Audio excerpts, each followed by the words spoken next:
اونا بازی رو شروع کردن، منم ادامهش میدم. باران باید برگرده تو این خونه. آخه من لاکردار چجوری برات مرده رو زنده کنم؟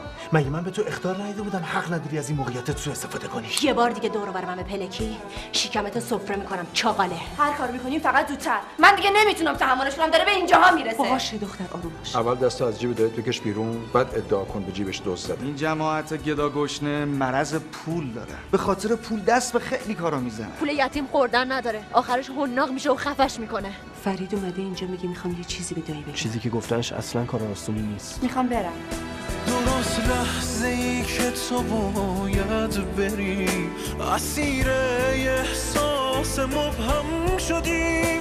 ببین بعد یک عمر پر زدن چه جای بدی عاشق هم شدیم. برای سمردن شده آرزوم، یه حقی که من دارم از